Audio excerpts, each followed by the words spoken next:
بسم الله الرحمن الرحيم إن الحمد لله نحمده ونستعينه ونستغفره ونعوذ بالله من شرور أنفسنا ومن سيئات أعمالنا من يهده الله فلا مضل له ومن يضلل فلا هادي له وأشهد أن لا إله إلا الله وحده لا شريك له وأشهد أن محمدًا عبده ورسوله صلى الله عليه وعلى آله وصحبه أجمعين اللهم لا علم لنا إلا ما علمتنا اللهم علمنا ما ينفعنا وزدنا علما وأصلح لنا شأننا كله ولا تكلنا إلى أنفسنا طرفة عين.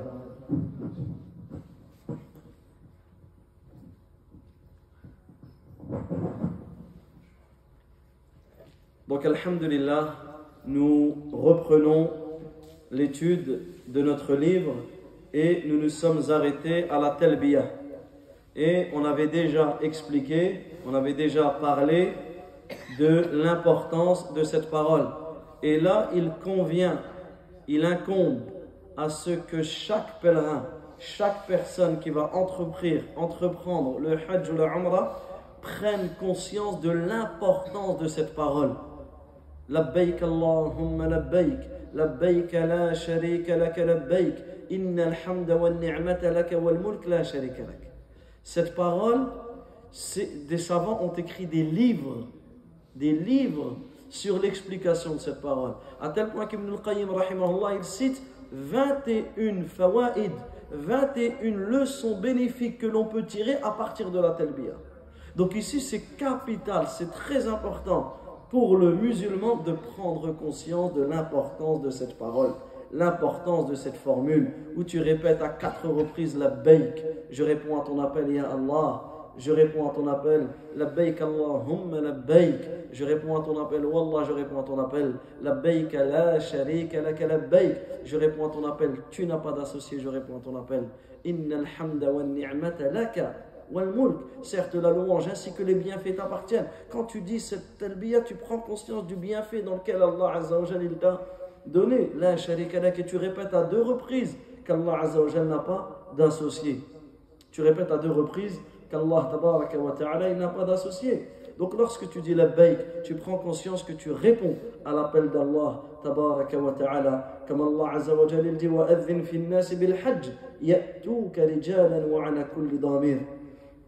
Et fais aux gens une annonce pour le pèlerinage, ils viendront à toi à pied et aussi sur toute monture venant de tout chemin éloigné.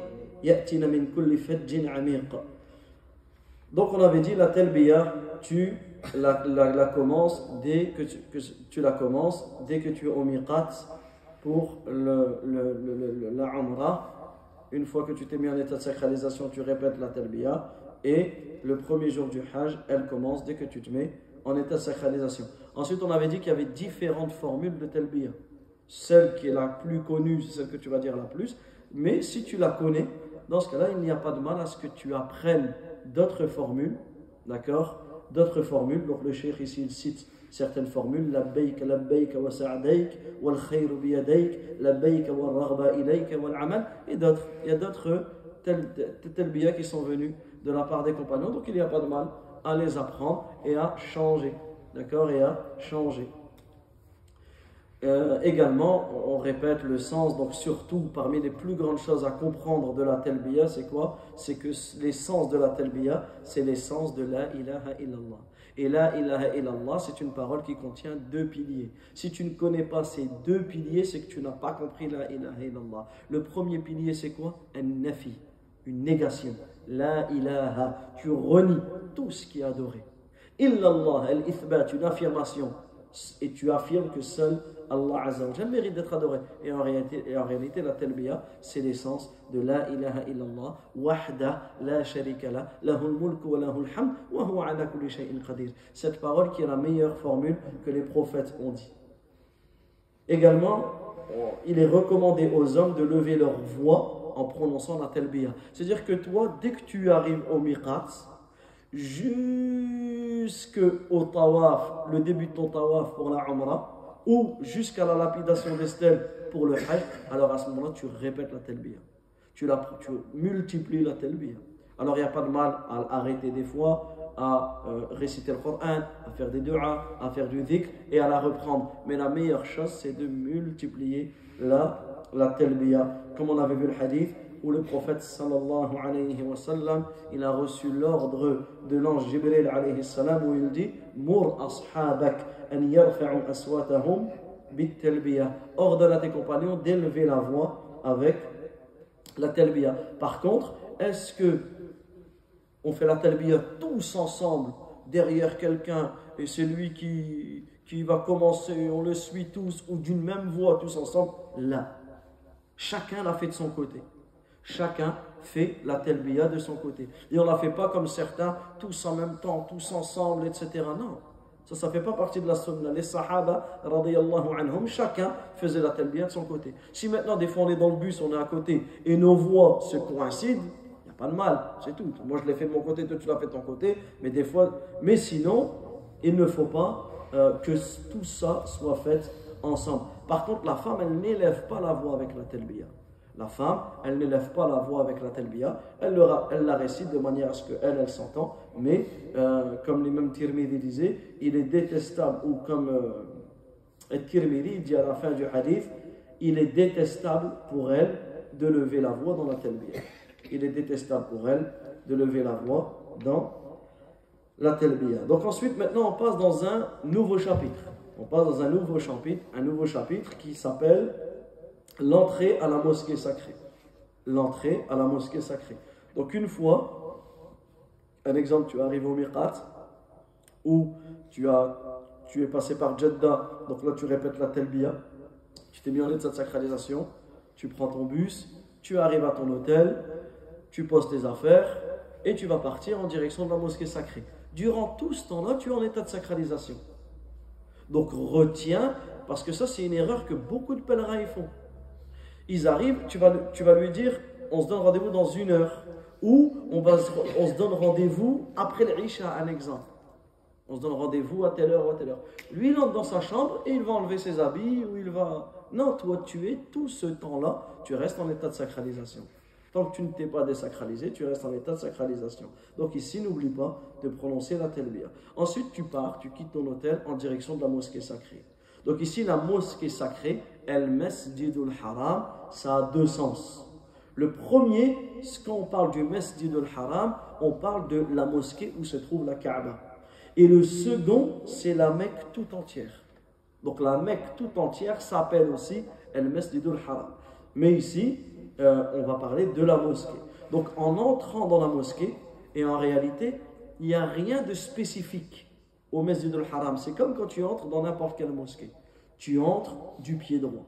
Et ce n'est pas spécifique à cette mosquée. C'est pour cela que certaines personnes font, parmi les innovations que les gens y font, c'est qu'ils inventent des invocations spécifiques à la mosquée sacrée. Non.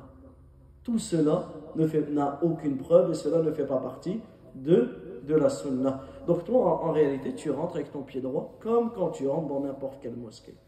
D'accord? Comme quand tu rentres dans n'importe quelle mosquée. Ensuite, le cheikh, il a réuni différents hadiths et il va nous informer, ou il va nous enseigner de répéter 4 choses. Et en réalité, on a dit ça, c'est dans toutes les mosquées du monde. Donc tu dis il y a 4 choses à dire quand tu rentres dans une mosquée. Premièrement, Bismillah. Deuxièmement, Allahumma salli wa sallim ala Rasulillah. Troisièmement, A'udhu billahi al-azim wa biwajhihi al-karim wa sultanihi al-qadim min ash-shaytani rajim. Et quatrièmement, Allahumma ftahli abwaba rahmatik. Donc ici, tous les hadiths nous prouvent que lorsque tu rentres dans une mosquée, tu dis 4 choses. Premièrement, Bismillah. Bismillah, ça veut dire quoi? C'est-à-dire que tu demandes l'aide d'Allah. Tu demandes l'aide d'Allah. Tu entres par là et tu demandes la baraka, la bénédiction d'Allah Azza wa Jal. Ensuite, tu pries sur notre noble prophète Muhammad sallallahu alayhi wa sallam. Et en réalité, ça t'apprend quoi? Que le fait d'entrer dans la mosquée, le fait de savoir comment prier, savoir comment faire le hajj, savoir comment faire la umrah, toutes ces choses-là, qui en est la cause? Si ce n'est le prophète Muhammad sallallahu alayhi wa sallam. Qui est la cause que tu sais prier, que tu es guidé, etc. C'est l'envoi de notre noble prophète alayhi sallallahu alayhi wa sallam. C'est pour cela qu'à chaque fois, tu dois te rappeler de cela. Al-ikhlas wal-mutaba'a, tu rentres dans la mosquée, tu dis Bismillah, au nom d'Allah. Tu entres au nom d'Allah. Tu entres en demandant l'aide d'Allah Azza wa Jal.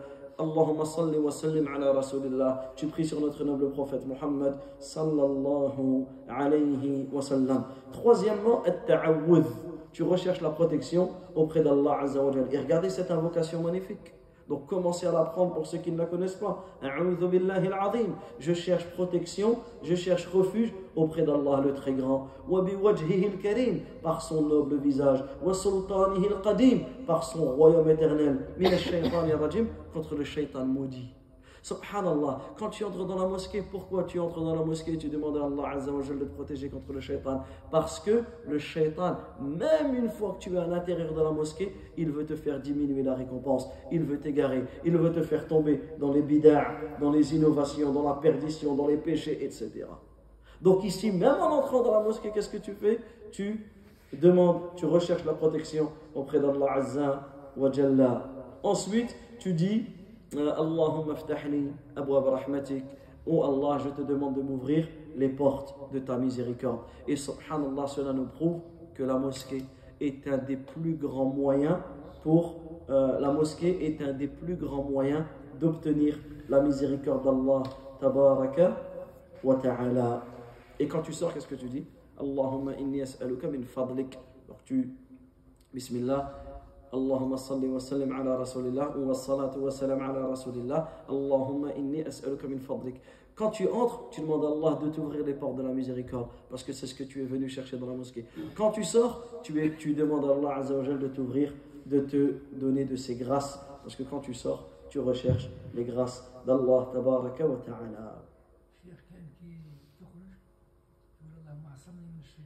Allah, exact, ahsant. Bismillah, wa salatu wa salam ala rasulillah. Allahumma inni as'aluka min fadlik. Allahumma asimni min ash-shaytan ar-rajim. Et là aussi, en fait, subhanallah, tu vois le lien quand tu entres et quand tu sors. Quand tu entres, tu dis Bismillah. Quand tu sors, tu dis Bismillah. Quand tu entres, tu pries sur le prophète. Quand tu sors aussi. Quand tu entres, tu demandes la protection à Allah contre le shaitan. Quand tu sors aussi. Allahumma asimni min ash-shaytan ar-rajim. Oh Allah, protège-moi, préserve-moi du shaitan ar-rajim, du shaitan maudit. Et tu demandes la miséricorde. Et quand tu sors, elle fadl. Regarde, subhanallah. Et incha'Allah, une fois que la saison du pèlerinage est terminée, on essaiera, si on est encore vivant, de faire une conférence seulement sur cette invocation, quand tu entres et quand tu sors, parce que ça c'est capital de comprendre l'invocation quand tu entres dans la mosquée et quand tu sors. Ensuite il dit: le pèlerin ou celui qui accomplit la umrah entre par la mosquée sacrée de n'importe quel côté, d'accord, peu importe le côté par lequel tu rentres, tu entres par n'importe quel côté selon ce qui est possible. Donc toi, en fonction de ton hôtel, en fonction de là où tu arrives, peu importe par où tu entres, il ne faut pas te forcer à faire tout le tour pour rentrer de tel ou de tel endroit. Et là, subhanallah, tu vas entrer dans la mosquée. Tu vas entrer et là, tu vas commencer à marcher et tu vas commencer à apercevoir la Kaaba.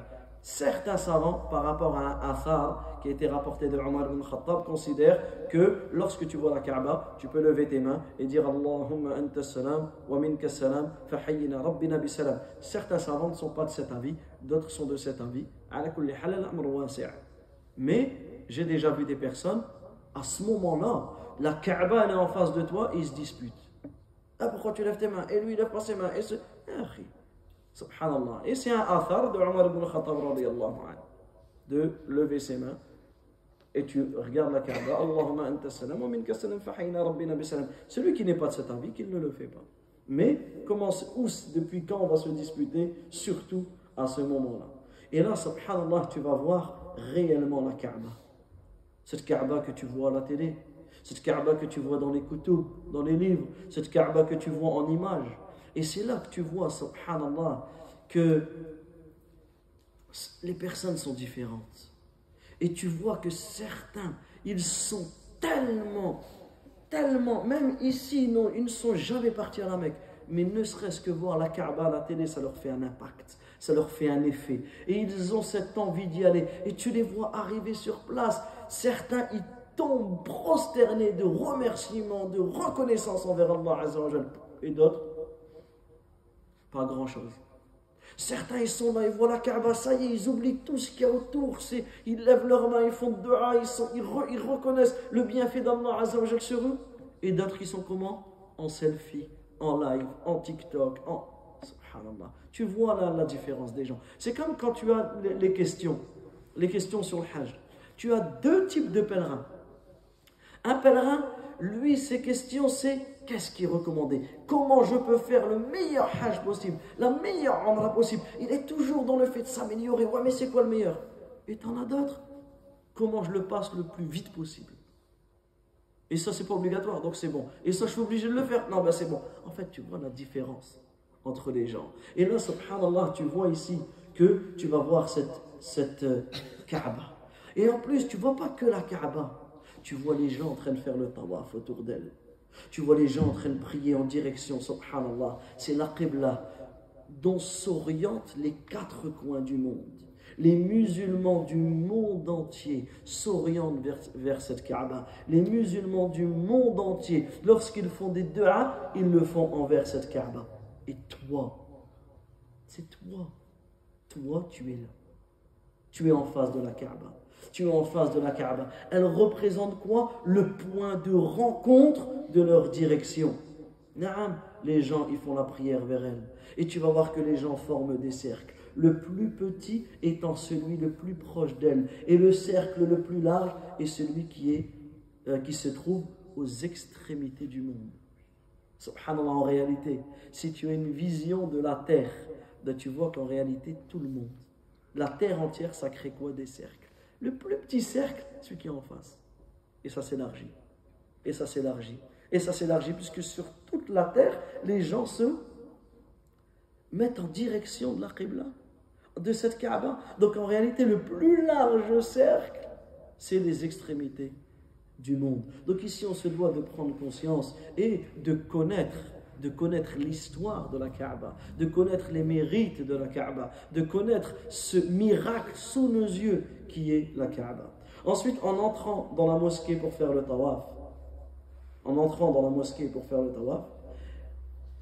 est-ce que quand tu rentres dans la mosquée, est-ce que tu t'arrêtes dans un coin et tu fais tahiyatul masjid, tu pries 2 rak'at, et ensuite tu fais ton tawaf, ou tu fais ton tawaf sans prier 2 rak'at? Ici, ton tahiyatul masjid, ta salutation de la mosquée, c'est ton tawaf. Donc toi, quand tu entres pour faire un tawaf, tu n'as pas à prier 2 rak'at. C'est directement, parce que le tawaf, il ressemble à la prière. Le prophète, alayhi salatu wa salam, a fait ressembler le tawaf à la prière. Donc ici, ton tawaf, c'est ton tahiyatul masjid. Et ensuite, tu prieras après le tawaf. Tu prieras les 2 rak'at après le tawaf. Donc en entrant dans la mosquée, par contre, si tu entres dans la mosquée pour lire le Coran, pour prier, dans ce cas-là, tu prieras 2 rak'at avant de t'asseoir. Puisque le prophète, alayhi salatu wa salam, il dit « إِذَا دَخَلَ أَحَدُكُمُ الْمَسْجِدِ فَلَا يَجْلِسْ حَتَّى يُصَلِّي رَكْعَتَيْنِ » Lorsque l'un d'entre vous entre dans la mosquée, qu'il ne s'asseye pas avant d'avoir prié 2 rak'at. Maintenant, parlons du tawaf. Le tawaf est une grande adoration. Et subhanallah, ça fait partie des plus grandes adorations qui prouvent à quel point tu es soumis envers Allah Azza wa Jal.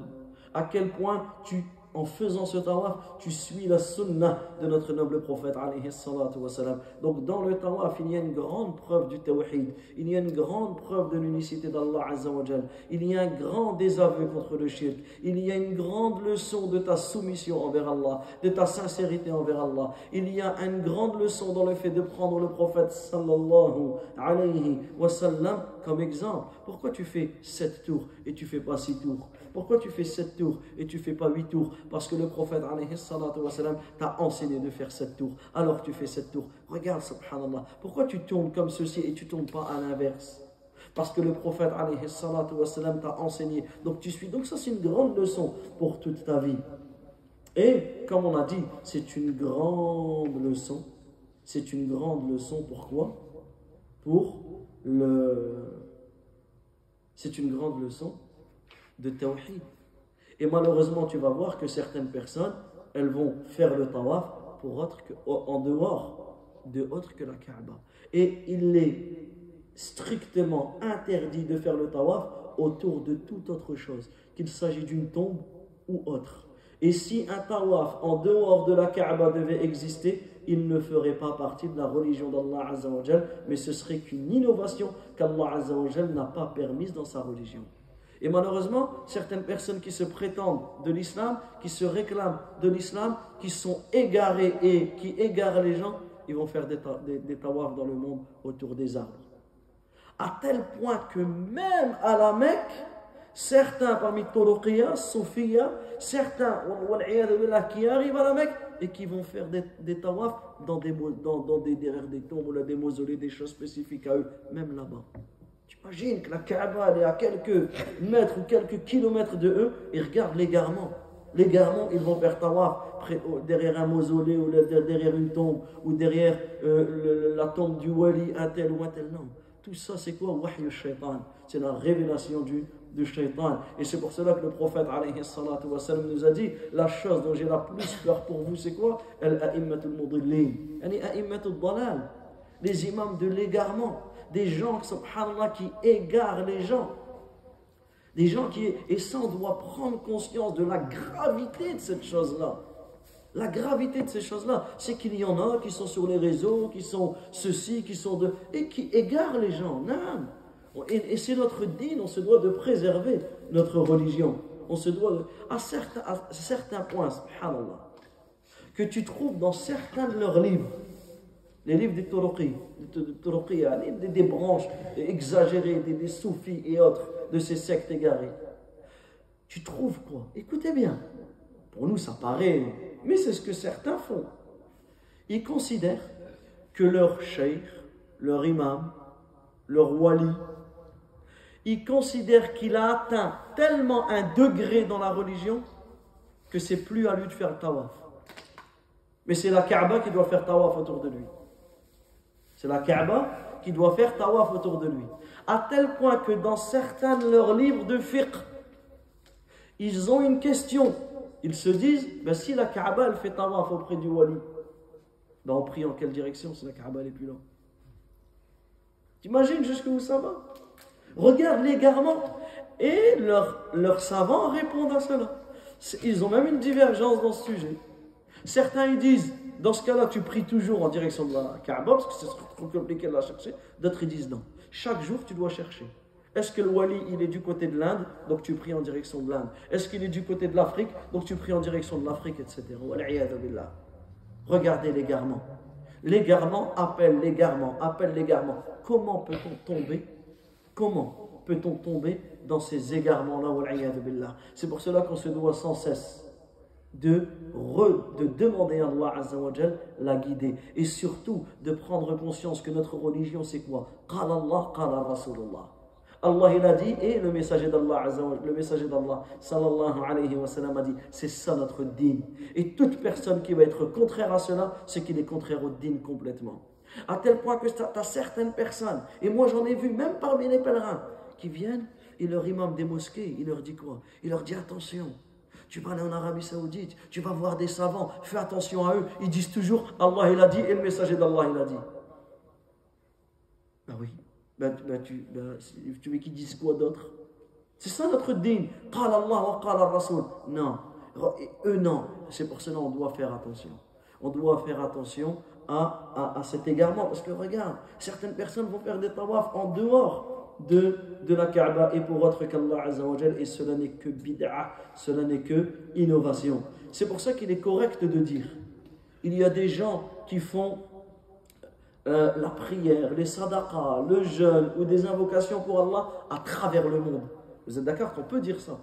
Il y a des gens qui prient à travers le monde. Il y a des gens qui font des sadaqats à travers le monde. Il y a des gens qui jeûnent à travers le monde. On est d'accord que cette ibara, cette formule, elle est bonne. Mais est-ce que le fait de dire il y a des gens qui font des tawaf à travers le monde, est-ce que cette formule, elle est pas bonne? Pourquoi? Parce que le tawaf, c'est spécifique autour de la Kaaba. Spécifique autour de la Kaaba.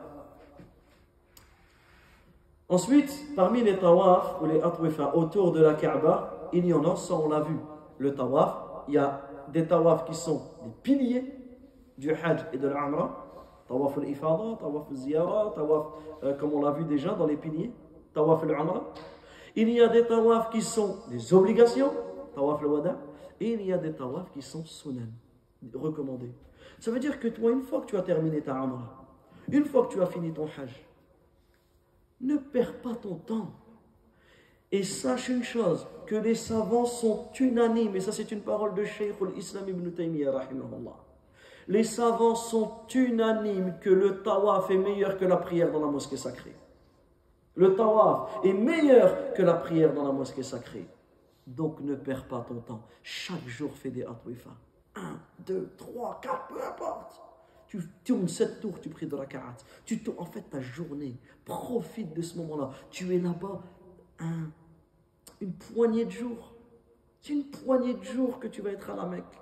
Une poignée de jours dans ton année, dans ta décennie, dans ta vie. C'est qu'une poignée de jours. Alors ne perds pas ton temps. Ne perds pas ton temps dans les centres commerciaux. Ça c'est, subhanallah, si on verrait le nombre d'heures que les gens passent pendant Ramadan. Pendant Ramadan, une chose qui m'a attristé, wallahi, j'ai failli en pleurer. Et j'aurais dû même en pleurer. C'est quoi? C'était le dernier groupe que j'accueillais pendant Ramadan. Moi j'étais sur place et j'accueillais les groupes. Et ce groupe, il arrivait à l'heure du tahajjud. Donc nous, on part en direction de notre Umrah à l'heure du tahajjud, où les musulmans, dans les 10 dernières nuits de Ramadan, du monde entier, ils viennent pour prier. Et tu voyais des centaines, des milliers de pèlerins affalés dans les magasins. On parle de magasins qui sont ouverts 24 heures sur 24. Donc si tu as besoin d'aller dans ce magasin, va, mais pas dans cet endroit, pas dans ce moment-là, pas dans le dernier tiers de la nuit, pas pendant que les musulmans sont en train de prier. Même si tu ne pries pas, va t'asseoir, écoute, c'était une des nuits impaires. Et non, et ils sont là, en train de négocier, et ceci et cela. Wallahi, thumma wallahi, délaisse. Alors, je te parle des petits magasins, hein. Que dire des centres commerciaux? Avec des étages, avec des ascenseurs, avec les restaurants, avec des parfumeries, avec des magasins, même que tu trouves ici. Il est où l'intérêt d'aller dans des magasins que tu trouves ici? Ça non. Et comme on le verra tout à l'heure avec le Zamzam, Inch'Allah, c'est quoi? C'est que, attention, ne ramène pas n'importe quel cadeau. Et ne te laisse pas tromper par cela. Le plus beau cadeau que tu peux faire à ta famille. Va faire ton tawaf et fais dua pour eux. Que de passer 1 heure à leur acheter ceci ou cela. Passe 1 heure dans ton tawaf. Ben oui, et là, fais dua pour eux. C'est ça. Toi qui es ici, il y a des gens qui sont à la Mecque. Tu préfères quoi? Qui te ramène une abaya ou un qamis ou qui fait de dua pour toi devant le... Ça n'a même pas de discussion possible. Et c'est ça en réalité, il faut faire attention de ne pas perdre son temps une fois que nous sommes sur place. Et le tawaf, comme on a dit, multiplie les tawafs surrogatoires parce que le tawaf c'est une grande adoration. Le prophète alayhi salatu wa salam dit man tafa bi hadha al-bayt usbu'a, celui qui tourne 7 tours autour de la maison, fa ahsa, tout en le comptant. C'est important de compter tes tours. Kana ka'itqi raqaba, il aura la récompense d'avoir affranchi un esclave. Il aura la récompense d'avoir affranchi un esclave. Tu t'imagines? Un esclave qui est privé de liberté, tu payes, tu lui offres sa liberté. C'est pas une magnifique action ça? D'affranchir un esclave? Eh bien tu fais un tawaf, tu as la récompense d'affranchir un esclave. Et d'autres hadiths qui nous prouvent que chaque pas c'est un péché enlevé, chaque pas c'est une hasanat, etc. Le tawaf a énormément de mérite. Le tawaf a énormément de mérite. Pendant le tawaf, celui qui le touche, celui qui fait que celui qui fait le tawaf, la sunna c'est de toucher 2 coins. Il y a combien de coins sur la Kaaba? 4. C'est un cube. Donc on a 4 coins. Seulement 2 sont légiférés à toucher. Le premier, c'est la pierre noire. Le coin de la pierre noire. D'accord? Donc vous avez la Kaaba en face de vous. La pierre noire est ici. Pour la reconnaître, dans son parallèle, tu as une lumière verte. Tu reconnais la pierre noire. Et pour la reconnaître, la porte, elle est ici. Donc la porte est ici. Et donc dès que tu passes la pierre noire, tu as ta porte, tu as la porte à la gauche. Donc la pierre noire, elle est dans ce coin-là. Et le coin yéménite, qui se trouve juste avant la pierre noire.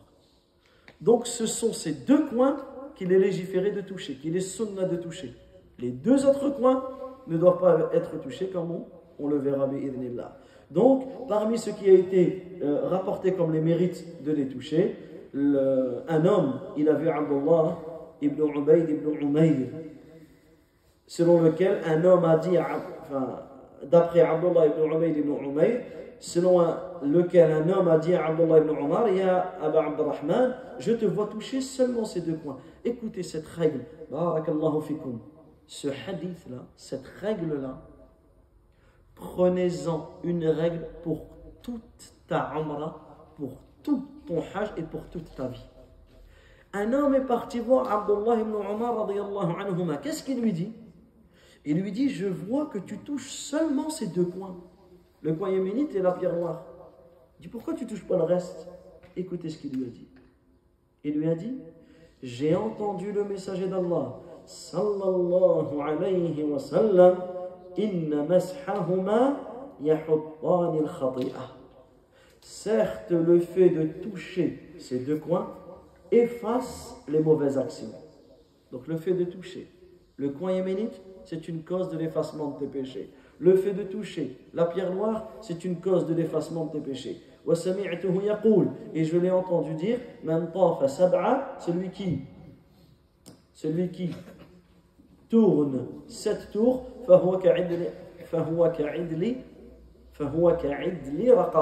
aura la même récompense qu'avoir affranchi un esclave. Donc ici, c'est quoi la règle, comme on le verra plus loin? La règle, c'est que les compagnons, ils faisaient strictement ce qu'ils ont entendu du prophète, alayhi salatu wassalam. Ceux qu'ils ont entendu. Regardez leur suivi de la sunna. Pourquoi tu touches que ces 2 coins? Parce que j'ai entendu le prophète, alayhi salatu wassalam, parler de ces 2 coins, pas d'autres. Et c'est pour cela que c'est comme ça qu'ils étaient les compagnons. Razaqana jami'an as-sayr ala nahjihim. On demande à Allah azza wa jal pour chacun d'entre nous de prendre la voie des compagnons radiyallahu anhum. Ensuite il dit, le tawaf autour de la maison se fait en 7 tours. Donc ça c'est une règle importante. Un tawaf c'est 7 tours. Certaines personnes ils font 4 tours. J'étais fatigué, je vais rentrer. Mais tu n'as pas fait un tawaf. C'est comme si quelqu'un il veut prier la prière de nuit et il s'arrête au recours. Il arrête sa prière, là tu n'as pas prié. Tu n'as pas prié. Là, un tawaf, c'est 7 tours. Un tawaf, c'est automatiquement 7 tours. Et ça commence de la pierre noire et ça se termine à la pierre noire. Et ça, c'est important. Parce que certaines personnes, lorsqu'elles arrivent avant la pierre noire, elles lèvent déjà leurs mains. Pourquoi elles font ça? Parce qu'en fait, elles voient ceux qui sont en face lever leurs mains, donc ils lèvent leurs mains. Mais lui n'a pas fini son tour. Il n'a pas fini son tour. Donc ça, c'est une erreur. Tu attends, et comme on a dit maintenant, ils ont mis une lumière verte, tu attends de dépasser cette lumière, et ensuite, tu lèves ta main. Ensuite, tu lèves ta main. La pierre noire se trouve dans le coin situé à proximité de la porte de la Kaaba. Celui qui fait le tawaf doit être en état de purification rituelle. Donc il doit être purifié de l'khabath et de l'hadath. Donc c'est une purification intérieure et extérieure. Tu es purifié de tout shirk et tu es purifié de toute impureté. Et comme on a dit, ça c'est l'avis de la majorité des savants. La majorité des savants considèrent que tous les actes du pèlerinage n'ont pas besoin des ablutions, sauf le tawaf. Et certains parmi l'école hanafite considèrent qu'en réalité, il n'y a pas de preuve claire qu'il faut les ablutions dans le tawaf. Mais ici, prenons l'avis du shir qui est l'avis de la majorité, qu'il faut ces ablutions durant le tawaf. Il doit, dans son tawaf, laisser la Kaaba sur sa gauche. Donc lorsque tu fais le tawaf, la Kaaba tu la laisses sur ta gauche. Et un jour, je parlais avec un étudiant qui est sorti de la Jamia de Médine, et il me disait qu'il a entendu une fois dans la mosquée un cheikh donner cours, et il disait pourquoi on laisse la Kaaba à notre gauche et pas à notre droite. D'après cette explication, donc je n'ai pas du tout la source, ni c'est ce que j'ai entendu d'un frère, mais c'est important, je trouve ça important de le citer, mais bien sûr à vérifier. C'est ce qu'il dit quoi dans son explication? Pourquoi tu la laisses à gauche et pas à droite? Il dit parce que c'est plus proche de ton cœur. Subhanallah. Donc c'est pour ça que certains se posent la question, pourquoi on ne la met pas à notre droite, mais on la met à notre gauche. Wallahu a'lam. Est-ce qu'il y a d'autres explications? Celui qui peut faire une recherche dessus et qui trouve des choses, merci de m'en informer et de m'enseigner cela. Barakallahu fikum. Donc il doit faire le tawaf et laisser la Kaaba sur sa gauche. Il doit faire le tawaf et laisser la Kaaba sur sa gauche. Et il doit faire le tawaf en dehors du hijr. Donc ça on l'avait déjà expliqué. Vous vous souvenez, le hijr, c'est l'arc. D'accord? Là où on a les 3 lumières vertes. Et on avait expliqué qu'avant la Kaaba, elle allait jusque là-bas. On avait expliqué que la Kaaba allait jusque là-bas. Mais qu'est-ce qui a fait que les Quraysh, quand ils l'ont reconstruite, ils ont dû s'arrêter? C'est qu'ils n'avaient plus d'argent halal. Ils n'avaient plus d'argent halal. Et ils n'ont pas voulu introduire l'argent haram dans la Kaaba. Donc ils ont arrêté là-bas. Et vous comprenez maintenant pourquoi le prophète, il n'a pas touché les 2 coins de derrière. Parce que ce n'étaient pas des coins qui étaient au temps du prophète Ibrahim. Au temps du prophète Ibrahim, ils allaient jusqu'au hijr, jusqu'à cet arc. Mais maintenant, cette partie n'est plus bâtie. Dans ce cas-là, il n'y a plus les 2 coins de l'autre côté. Donc il a touché seulement les 2 coins yéménites et le coin de la pierre noire. Et s'il fait le tawaf à l'intérieur de celui-ci, même s'il ne s'agit que d'un seul tour, son tawaf est invalide. Donc en fait, ce qu'il dit le shir, c'est que quand tu tournes, tu ne peux pas couper à l'intérieur du hijr. Maintenant, c'est pas possible de faire cela. Mais avant, cela était ouvert. Pourquoi? Parce qu'il aura coupé la Kaaba, il n'aura pas fait un tour complet. Et le prophète ne l'a pas fait de cette façon. Le tawaf est valable s'il est effectué à l'intérieur de la mosquée. On n'a pas le droit de faire le tawaf à l'extérieur de la mosquée. C'est simplement à l'intérieur. Que ce soit au niveau de la Kaaba, que ce soit au premier, au deuxième, ou même sur le 3e étage, tu restes à l'intérieur de la mosquée. Mais tu n'as pas le droit de le faire tout autour de la mosquée. Ensuite, il dit, lorsque celui qui fait le tawaf passe près de la pierre noire, il l'embrasse, si cela lui est possible.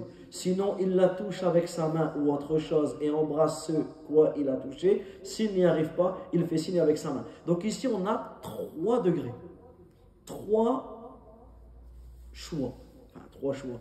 3 manières. La première qui est la meilleure, c'est d'arriver et d'embrasser à chaque tour. Celui qui peut, qu'il le fait. Vous êtes sans savoir que ça devient de plus en plus compliqué de le faire. Mais la sunna, c'est de faire cela. Donc premier cas, c'est d'embrasser la pierre noire. Deuxième cas, si tu ne peux pas l'embrasser, c'est de la toucher. Et d'embrasser ce avec quoi tu as touché. Tu touches avec ta main, tu embrasses ta main. Tu touches avec un bâton, comme l'a fait le prophète, il a touché avec son bâton et il a embrassé. Ça aussi, ça devient compliqué. Troisième cas, c'est de faire un signe. Allahu Akbar, comme on le verra. C'est de faire un signe en direction. Donc, retiens ces 3 étapes. Si tu peux faire le premier, fais-le.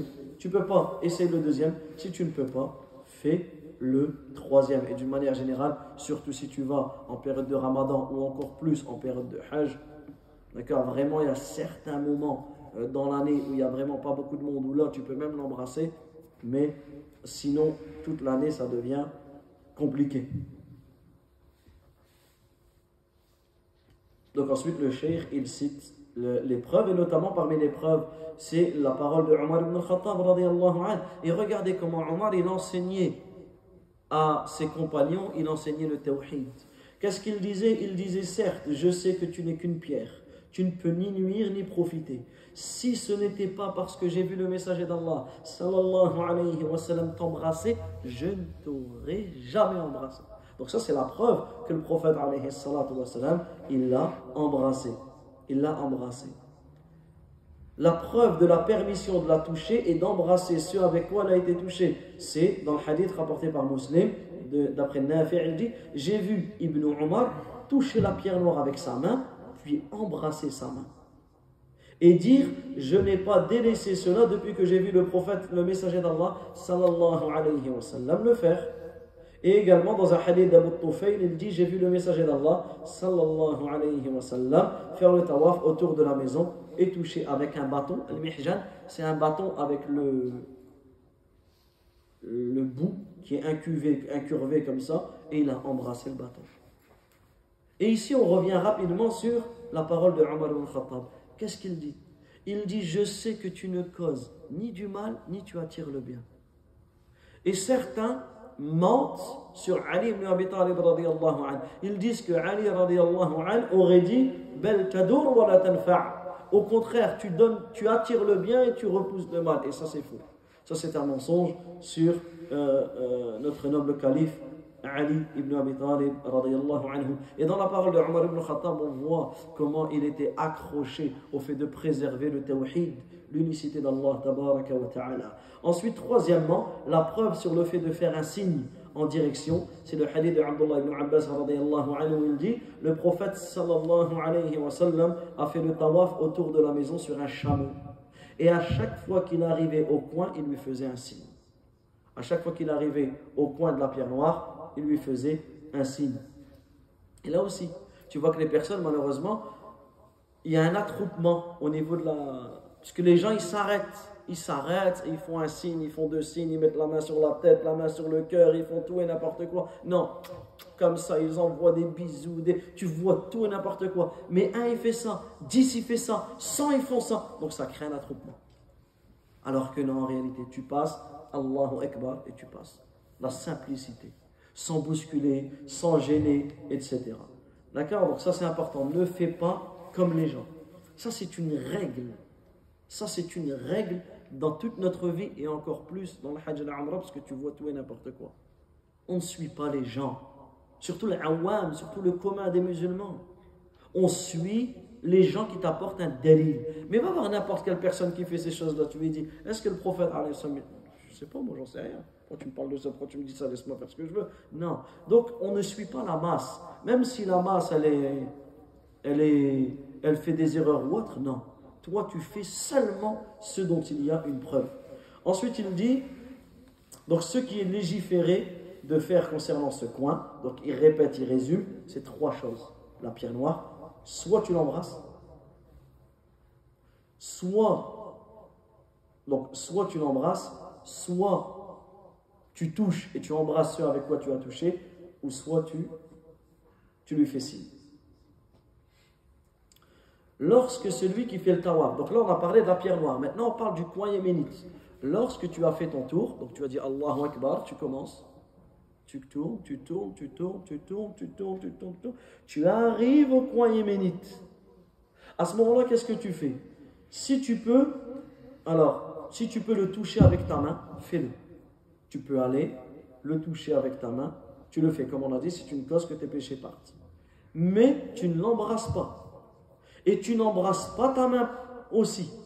Donc ici, le coin yéménite, c'est pas comme la pierre noire. Si tu peux le toucher, touche-le. Sinon, tu ne fais rien. Ni tu l'embrasses, ni tu embrasses ta main, ni tu dis un dhikr. Tu dis pas Allahu Akbar. Certains, quand ils passent au coin yéménite, ils disent Allahu Akbar. Non, le takbir, c'est seulement au niveau de la pierre noire. Le coin yéménite, il n'y a rien. Tu ne dis rien. Si tu peux le toucher, touche-le. Sinon, tu ne dis rien. Donc, il dit, ce qui est légiféré concernant le coin yéménite, c'est de le toucher. Sans l'embrasser, ni faire d'invocation, ni de signe. Donc, retiens ces trois choses que tu ne fais pas devant le coin yéménite. Tu ne l'embrasses pas. Tu ne fais pas de dhikr. Donc, tu ne dis pas Allahu Akbar. Et tu ne fais pas de signe. D'accord? On ne touche des murs, des coins de la Kaaba, on ne touche des murs, des coins on ne touche des murs et des coins de la Kaaba que les 2 coins yéménites. En dehors de ces 2 coins, on ne touche aucun mur et on ne touche aucun autre coin. Comme le récit de Ya'la ibn Umayya, il dit, j'ai fait le tawaf avec Omar ibn al-Khattab radiyallahu anhu. Et lorsque je fus devant le coin qui suit la porte, donc on a la porte et là on a le coin, j'ai pris sa main, donc qui suit la porte de l'Hijr, j'ai pris sa main pour lui faire toucher. Regardez, subhanallah, il a pris sa main pour lui faire toucher. Écoutez ce qu'il lui a dit, et elle est là. C'est ça la règle qu'il faut que tu retiennes toute ta vie et encore plus durant tout ton voyage. Écoutez bien, il était en train de faire le tawaf avec qui? Avec Omar ibn al-Khattab radiyallahu anhu. Il était en train de faire le tawaf avec Omar. Et là, il a pris sa main pour toucher le coin au niveau du Hijr. Vous savez ce qu'il lui a dit, Omar ibn al-Khattab? Il lui a dit, n'as-tu jamais fait le tawaf avec le prophète sallallahu alayhi wa sallam? Il lui a dit si. Il lui a dit, l'as-tu vu toucher ce coin? Il lui a dit non. Il lui a dit alors, fanfudh, délaisse cela. Fanfudh anka, délaisse cela. Regardez, subhanallah, cette parole de Omar ibn Khattab, c'est le résumé de notre religion. N'as-tu pas fait le tawaf avec le messager d'Allah? Il lui a dit si. Est-ce que tu l'as vu toucher ce coin? Il lui a dit non. Fanfudh anka, délaisse cela. فَإِنَّ لَكَ فِي رَسُولِ اللَّهِ أُسْوَةٌ حَسَنَةٌ. Car tu as dans le messager d'Allah un merveilleux modèle, un merveilleux exemple, sallallahu alayhi wa sallam. Et comme on a dit, aujourd'hui malheureusement tu vas voir les gens faire tout et n'importe quoi. Tu vas voir les gens faire tout et n'importe quoi. Ils touchent tous les coins, ils se frottent, ça crie, ça hurle, ça. Tout cela, ne fais pas comme ces gens-là. Et mets en garde ta famille, tes parents, tes grands-parents, etc. Attention à ne pas faire comme les gens.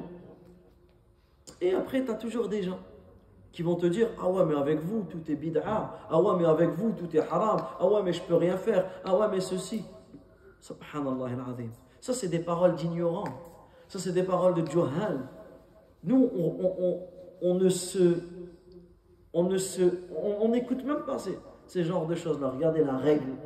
فَإِنَّ لَكَ فِي رَسُولِ اللَّهِ أُسْوَةٌ حَسَنَةٌ. Comme Allah Azza wa Jalla dit, لَقَدْ كَانَ فِي رَسُولِ اللَّهِ أُسْوَةٌ حَسَنَةٌ. Vous avez certes dans le messager d'Allah un merveilleux exemple pour celui qui espère en Allah et au jour dernier. Il n'est pas permis non plus de le faire avec d'autres pierres ou édifices. C'est-à-dire que ni à part les 2 coins, tu ne touches rien de la Kaaba, que dire des autres choses? Que dire des autres choses? Mais il est obligatoire de se contenter de ce qui a été rapporté dans la Sunna en ce qui concerne le fait d'embrasser la pierre noire ou de toucher le coin yéménite. Il n'est pas permis de faire le tawaf autour de sa tombe, autour de la tombe du prophète, alayhi salatu wassalam, comme le dit l'imam al-Nawawi. Certains vont à Médine et veulent essayer de faire le tawaf, mais il est détestable, comme il disait, parce qu'avant ils avaient sûrement accès, il est détestable de coller le dos ou le ventre au mur de la tombe du prophète, alayhi salatu wassalam. Donc le bon comportement c'est quoi? Quand tu vas visiter la tombe du prophète à Médine, quand le prophète il était vivant, est-ce que tu aurais crié devant lui? Est-ce que tu l'aurais touché comme ça et tu t'aurais... Non, tu t'aurais mis à l'écart. Tu aurais eu le comportement. T'imagines, tu aurais eu le prophète en face de toi. Et bien là, il est dans sa tombe. Il est mort. C'est la même chose. Tu ne cries pas, tu n'élèves pas la voix, tu es serein, tu ne pousses pas, tu passes avec sérénité. Tu passes avec sérénité et tu invoques Allah Azza wa Jalla en sa faveur. Donc il ne faut pas donc se leurrer de l'opposition de nombreuses personnes du commun et de leurs actes en cela. Car la prise de modèle et l'action ne doivent être que suivant les hadiths authentiques et les paroles des savants. Il ne faut pas accorder la moindre importance aux innovations des gens du commun et à leur ignorance. Donc ça c'est un point qui est capital. D'accord? On ne peut pas suivre les gens sans source. Donc si la personne ne t'apporte pas de preuves, dans ce cas-là, le prophète alayhi salam il dit Man ahdatha fi dinina ma laysa minhu fahuwa rad. Celui qui invente quelque chose dans notre religion qui n'en fait pas partie, il sera rejeté. Et il dit le prophète alayhi salam Man amila amalan laysa alayhi amruna fahuwa rad. Celui qui accomplit un acte qui ne fait pas partie de notre affaire, il sera rejeté. Et le prophète alayhi salam il dit La taj'alu qabri 'ida. Ne faites pas de ma tombe un Eid. Ne faites pas de ma tombe un Eid. Wa sallu alayhi, et priez sur moi. Fa inna salatakum tablughuni haythuma kuntum. Et priez sur moi, car votre prière matin, peu importe où vous êtes. Et là, on voit que les gens commettent une erreur lorsqu'ils vont à Médine. C'est qu'ils vont avec une liste. Ils viennent, ils ont une liste. Tu dis, c'est quoi cette liste? Ils te disent, c'est toutes les personnes qui m'ont demandé de passer le salam au prophète. Et tu le verras. Quand les personnes ils vont savoir que tu pars, ils vont t'envoyer des messages, ils vont t'appeler, ils vont te dire ah, Foulan, ah, Allan, s'il te plaît, passe le salam de ma part au prophète. Ça, c'est une bid'a. Le prophète sallallahu alayhi wa sallam, il nous enseigne prie sur lui à n'importe quel endroit.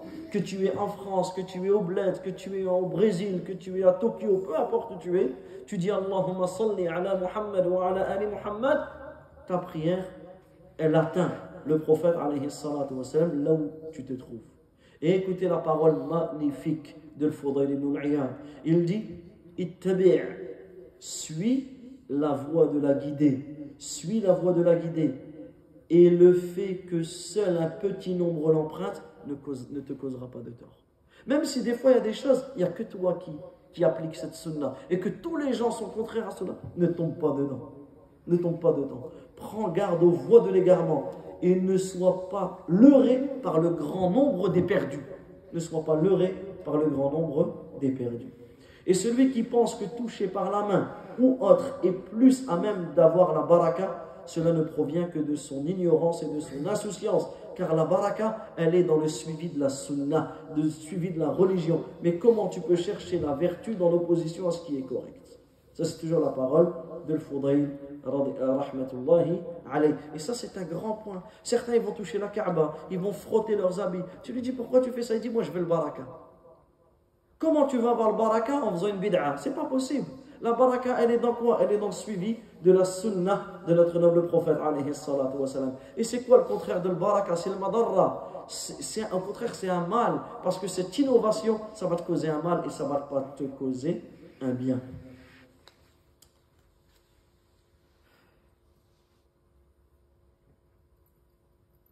Donc ensuite, il continue à citer des paroles d'Ibn Taymiyyah. Il dit il n'y a aucun objet dans la vie d'ici-bas qu'il est légiféré d'embrasser, si ce n'est la pierre noire.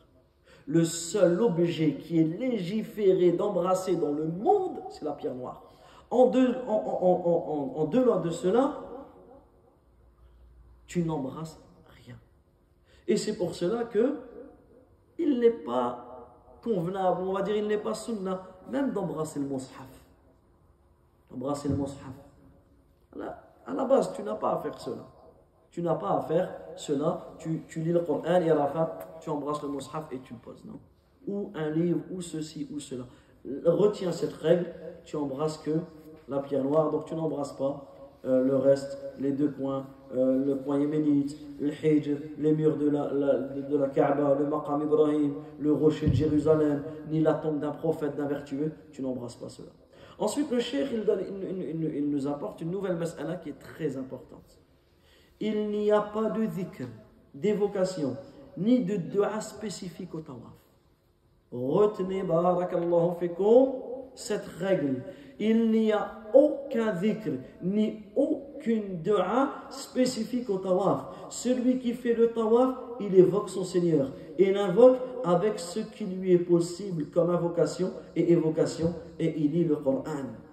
Ce qui est le plus méritoire, c'est que les évocations et les invocations font partie de la sunna du prophète alayhi salatu wa salam, et il dira simplement entre le coin yéménite et la pierre noire Rabbana atina fid dunya hasana wa fil akhirati hasana wa qina adhaban nar. Ça, cette invocation, il est capital que tout le monde l'apprenne. que tu fasses le pèlerinage ou non. Parce que cette invocation, je jure par Allah Azza wa Jal, que celui qui la comprend et celui qui invoque sincèrement Allah, je jure par Allah que ta vie, elle va changer. Ta vie entière, elle change avec cette invocation. Ta vie entière, elle change avec cette invocation. Rabbana atina fid dunya hasana. Oh notre Seigneur, donne-nous une belle part dans cette vie. Wa fil akhirati hasana. Une belle part dans l'au-delà. Wa qina adhaban nar. En réalité, lorsque tu as dit cette invocation, ben, tu as tout demandé. Les savants ils disent tu as demandé ce que tu veux et même ce que tu ne veux même pas. Tu as demandé ce que tu as pensé, même ce que tu n'as même pas pensé. Rabbana atina fid dunya hasana. Tu as demandé le khair, le bien dans tout. Une femme pieuse, des enfants pieux, une vaste maison, une vaste voie. Tout, tu demandes tout le khair dans cette vie. La bonne santé, tu demandes tout, même des choses qui ne viendraient même pas à l'esprit. Rabbana atina fid dunya hasana. Wa fil akhirati hasana. Et une belle part dans l'au-delà. Tu as tout demandé dans le khair, dans l'au-delà. Une bonne mort, mourir sur le tawhid, mourir sur la sunna, répondre, dire la ilaha illallah avant de mourir, répondre aux questions dans la tombe, recevoir tes livres dans ta main droite. Tu as tout demandé. Wa fil akhirati hasana. Wa qina adhaban nar. Et préserve-nous du châtiment de l'enfer. Si toi tu es vivant et Allah il t'a préservé du châtiment de l'enfer, tu sais comment ça va se ressentir. Allah il va faire que tu détestes tout ce qui mène en enfer. C'est ça. T'imagines, Allah Azza wa Jal, tu es vivant et il t'a inscrit parmi le nombre de ceux qui n'iront pas en enfer. Ben, comment ça se ressent? C'est qu'à chaque fois que tu vas tomber dans une erreur, tu vas faire tawbah. Allah Azza wa Jal va te guider vers le fait d'à chaque fois te faire de pardonner tes péchés. Pourquoi? Parce que tu n'iras pas en enfer. Si c'est pas beau ça. C'est pour cela que ton tawaf, ne perds pas ton temps dans ton tawaf. Multiplie les du'a. Et les meilleures invocations, c'est les invocations du prophète alayhi salatu wa sallam. Donc là, c'est un conseil. Apprends quelques invocations. Et à la fin du livre, le cheikh cite quelques invocations générales. Apprends les invocations du prophète alayhi salatu wa sallam. Allahumma inni as'aluka al-huda wal-tuqa wal-'iffata wal-ghina. Apprends, c'est des invocations courtes, simples à apprendre. Tu es tranquille. Pourquoi? Parce que quand tu invoques par les invocations du prophète sallallahu alayhi wa sallam, tu es sûr qu'il n'y a pas d'erreur. Premièrement. Deuxièmement, tu es sûr que c'est complet, c'est général, tu as tout demandé. Maintenant, il n'y a pas de mal, tu as besoin de quelque chose en particulier. Dans ce cas-là, il n'y a pas, un exemple, la personne elle est là-bas, elle n'est pas mariée. Il n'y a pas de mal à ce que tu demandes avec tes mots de ce que tu veux. Donc, mais passe ton temps à invoquer par les invocations du prophète, alayhi sallam, ou sinon parce que tu demandes. Fais du dhikr. Les 4 paroles les plus aimées auprès d'Allah. Alhamdulillah, subhanallah, la ilaha illallah, Allahu Akbar. Répète ces paroles dans le tawaf. Récite le Coran. Fais l'istighfar. Astaghfirullah wa atubu ilayh. Rabbi ghfirli wa tub alayya. Innaka antal ghafur rahim. Dis la hawla wa la quwwata illa billah. Profite de ton tawaf. Pourquoi? Parce qu'une des erreurs que les gens font dans le tawaf, c'est quoi? C'est que quand tu arrives dans le tawaf, c'est tellement quelque chose de... Tu as la Kaaba qui est là, et tu as les gens qui sont là en train de crier, en train de... Ça, c'est important. Ne te laisse pas. Ne te laisse pas. Les gens, ils sont comme ça en train de regarder les gens. Et t'en as, ils passent leur temps, tout le tawaf, à dire regarde ce qu'il fait lui. Et lui, il fait une bid'a. Et lui, il fait cela. Ça y est, toi, t'es plus là pour ça. Concentre-toi, ça va trop vite, le tawaf. Le tawaf, ça passe très vite. Donc ici, concentre-toi. Ne te laisse pas déconcentrer. La première des choses.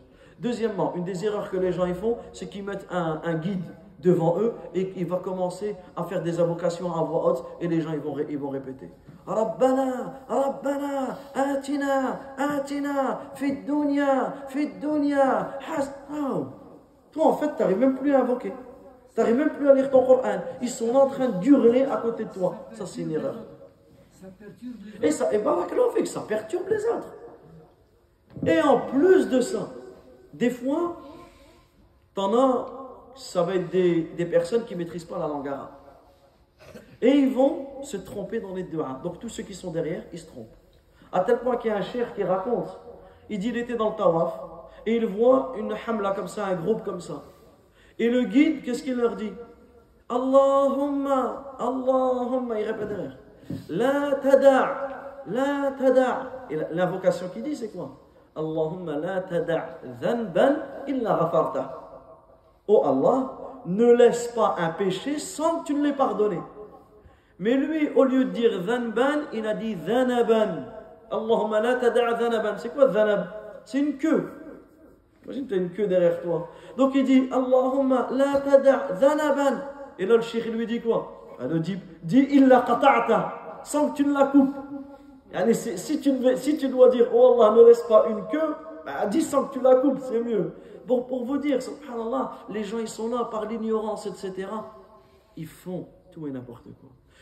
Également, t'en as en fait, ils arrivent dans le tawaf et en fait ils sont comme s'ils étaient en guerre.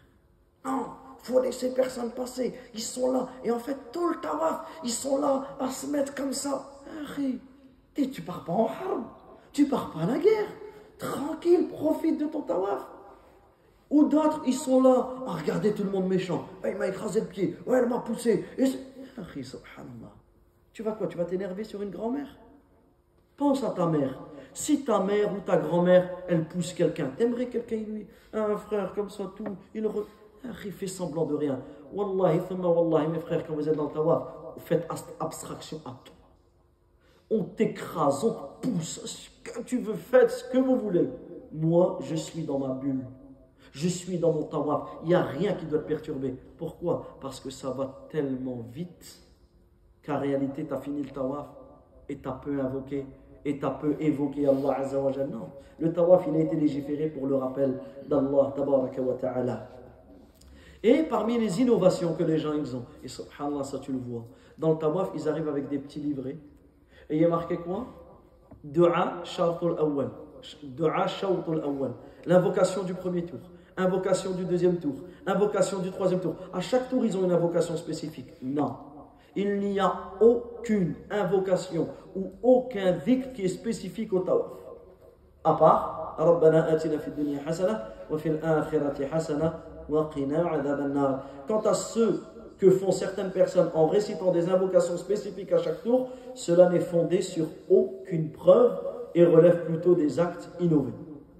Ensuite, 9e point, il dit le fait d'embrasser ou de toucher la pierre noire et de toucher le coin yéménite est spécifique au tawaf.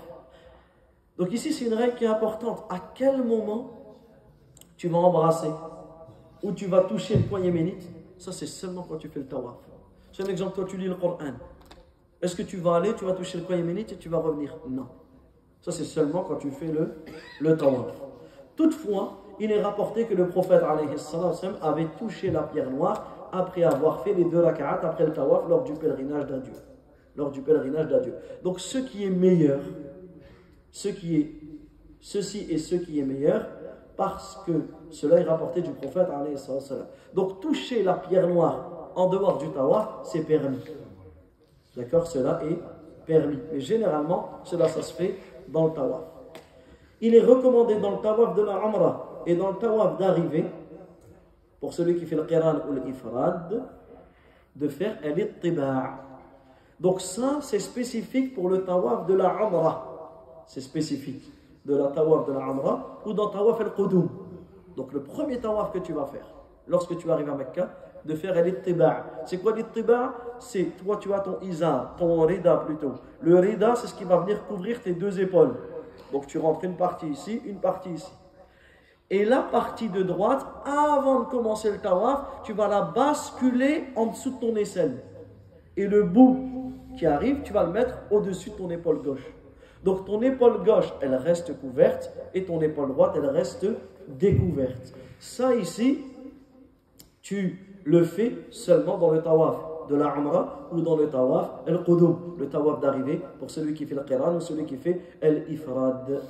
Et ceci, c'est ce qu'a fait le prophète sallallahu alayhi wa sallam lorsqu'il a fait sa Umrah. Il a accéléré le pas autour de la maison et il a fait passer le rida sous l'aisselle et ils le jetèrent sur l'épaule gauche. Et ça, c'est spécifique au tawaf. Certaines personnes, tout le hajj, ils ont leur épaule droite découverte. Ça, c'est une erreur. Il est recommandé également pour les hommes d'accélérer le pas, ce qu'on appelle ar-ramal, dans ce tawaf durant les 3 premiers tours. C'est-à-dire tu marches rapidement et tu rapproches tes pas. Comme le prophète sallallahu alayhi wa sallam et ses compagnons, ils ont fait ça lors de la Umratul Qada, la Umra de la compensation. Quant aux femmes, la ramla alayhin, les femmes à aucun moment elles n'accélèrent le pas. Ni dans le tawaf, ni dans Safa Marwa. Donc si toi tu accompagnes des femmes, est-ce que tu vas accélérer le pas, tu vas les laisser derrière? Non, cette sunna elle tombe pour toi. Cette sunna elle tombe pour toi parce que les femmes n'accélèrent pas le pas. Et ça, écoutez ce qu'il dit Ibn al-Mundhir. Ils sont unanimes, il y a unanimité quant au fait que les femmes ne doivent ni forcer le pas autour de la Kaaba, ni entre le Sa'id, Safa et Marwa. Parce que ce n'est pas la place de la femme d'accélérer ou de courir à ce moment-là. Parce que ces jambes vont se découvrir. Et là, tu as toujours des personnes qui te disent, bah attends, dans Safa Marwa, comme on le verra demain, Inch'Allah, dans Safa Marwa, c'est Hajar qui a couru en premier. Dans ce cas-là, si elle c'était une femme, pourquoi nous les femmes on ne peut pas le faire? Parce qu'elle était seule. Il n'y avait pas d'hommes étrangers autour. Aujourd'hui, c'est plus le même cas. Donc ici, à chaque fois qu'on parle d'accélérer le pas, cela est spécifique aux hommes. Et l'origine, c'est quoi? C'est que lorsqu'ils ont accompli leur Umrah, en l'an 7 de l'Hijra, qu'est-ce qui s'est passé? Les kuffars, ils les ont laissés rentrer. Et il y avait une montagne qui est de l'autre côté du coin yéménite, enfin de l'autre côté de la pierre noire, ou de la Kaaba comme ceci, qu'on appelle Al-Qu'a'iq'an. Qu'est-ce qu'ils ont fait? Ils se sont mis sur cette montagne. Et ils ont dit, viendra à vous un peuple, en parlant des musulmans, qui habitent à Yathrib, donc à Médine, affaiblis par la fièvre. Donc ils se sont dit quoi? Ils sont affaiblis, parce que Médine c'est connu comme étant une ville où il y avait beaucoup de fièvre, des maladies, etc. Donc ils sont affaiblis, en plus du voyage. Et effectivement, les musulmans, ils étaient affaiblis. En plus du voyage, ils ont mis quasiment 10 jours pour y aller, et plus la fièvre, etc. Donc ils ont dit quoi? On va se cacher, on va profiter pour les attaquer. Regardez la ruse, leur ruse. Alors qu'est-ce que le prophète sallallahu alayhi wa sallam, il a ordonné à ses compagnons d'accélérer le pas durant le tawaf. Ça c'est durant les 3 premiers tours. Durant les 3 premiers tours. Et l'ittiba', découvrir ton épaule droite, c'est pendant les 7 tours. D'accord? C'est pendant les 7 tours. Pour montrer aux kuffars la force. Et c'est vrai que quand ils les ont vus, les musulmans arriver, en accélérant le pas, avec l'épaule droite découverte, oh, ils ont eu peur et ils ne les ont pas attaqués. Et toi, en fait, tu refais cela. Celui qui va te dire, ouais, mais ça, c'était que spécifique à eux, eh bien, on lui dit non. Pourquoi? Parce que le prophète, alayhi salam, ils ont refait la même chose lorsqu'ils ont fait le pèlerinage d'adieu. Et c'est quoi la différence entre la Umrah qu'ils ont faite et le pèlerinage d'adieu? C'est que la Umrah qu'ils ont faite, la Mecque, elle était comment? Elle était sous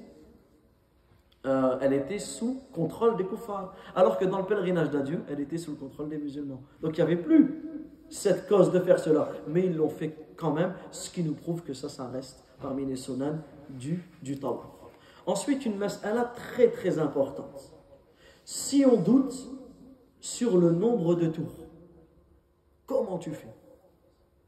Un exemple, tu ne sais pas. Entre 4 tours et 5 tours. Comment tu fais? Ici, tu as deux choses. Premièrement, ce qu'on appelle Ghalabatu dhann. Toi, tu doutes entre 4 et 5, mais tu es quasiment sûr que c'est 5. Un exemple, toi, tu as un doute entre 4 et 5. Tu regardes tes compagnons à côté de toi et tu dis, mais non, c'est 5. Mais non, c'est 5. Toi, tu as un doute, mais c'est quasiment sûr que c'est 5. Parce que tout te laisse à croire que c'est 5. Dans ce cas-là, c'est 5. Parce qu'il y a de fortes probabilités. Un exemple, tu es avec ta femme, tu es avec tes enfants. Entre 4 et 5. Ils te disent tous, non, c'est 5. Il y a juste toi qui as un doute. Ou quelqu'un te met un doute, mais toi, tu es certain. Ou la forte probabilité, c'est ça. Dans ce cas-là, tu ne te bases pas sur la certitude, qui est le nombre le plus petit. Tu ne dis pas, ah ben, je doute. Certains, ils font automatiquement. J'ai un doute, 4 ou 5, c'est 4. 3 ou 4, c'est 3. 2 ou... Non. Premièrement, Ghalabatu dhann. Si c'est plus probable que ce soit 5, dans ce cas-là, c'est 5. Si c'est plus probable que ce soit 6, dans ce cas-là, c'est 6. Si maintenant, vraiment, tu n'as aucune probabilité, 4 ou 5, tu ne sais pas du tout. À ce moment-là, ce sera la certitude. Et la certitude, c'est quoi entre 4 et 5? C'est 4. Si tu doutes entre 4 et 5, tu es sûr d'avoir fait 4. Mais le doute, il est sur quoi? Sur le 5e. Dans ce cas-là, tu fais 4. Tu doutes entre 5 et 6. Tu es sûr d'avoir fait 5. Mais tu doutes sur le 6e. Dans ce cas-là, si c'est équivaut, c'est le tu te bases sur la certitude. D'accord? Donc ça c'est important. Premièrement, sur la forte probabilité. Si vraiment il n'y a pas de probabilité, c'est la certitude. Si maintenant il y a l'iqama, toi tu es en train de faire le tawaf, il y a l'iqama. Qu'est-ce que tu fais? Tu continues pendant qu'ils font salat? Non, tu arrêtes. Tu pries.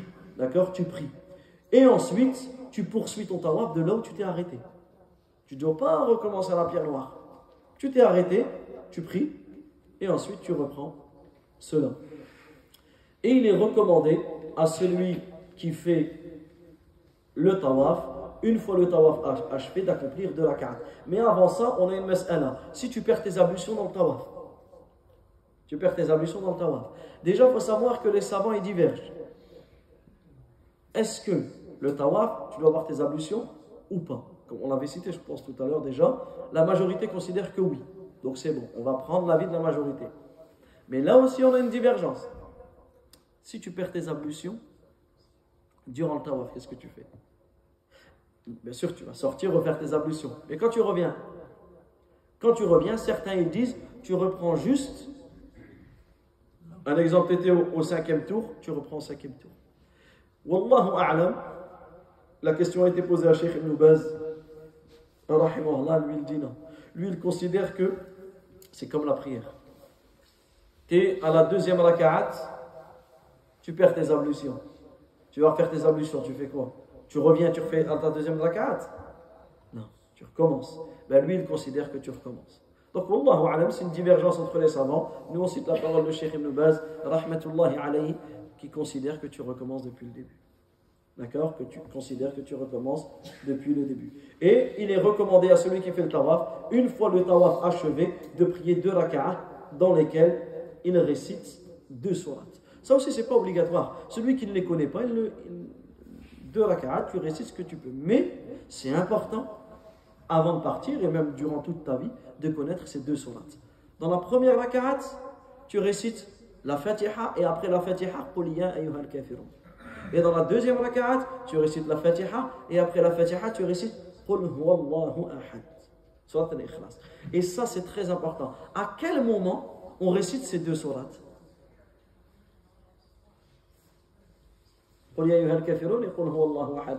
Dans quelle prière tu récites ces prières, ces sourates? Déjà le Fajr. Le chef. Donc la sunna, la prière de nuit, l'A'la, Kafirun et l'Ikhlas. Les 2 rak'at après le Maghrib. Quand tu pries le Maghrib, la sunna c'est de faire 2 rak'at. Tu pries aussi Qul ya ayyuhal kafirun, Qul huwallahu ahad. Et après le tawaf. Vous savez pourquoi? Parce que ces 2 sourates nous renvoient vers les 2 catégories de tawhid. Le tawhid il se divise en 2 catégories. Tawhid ilmi et tawhid amali.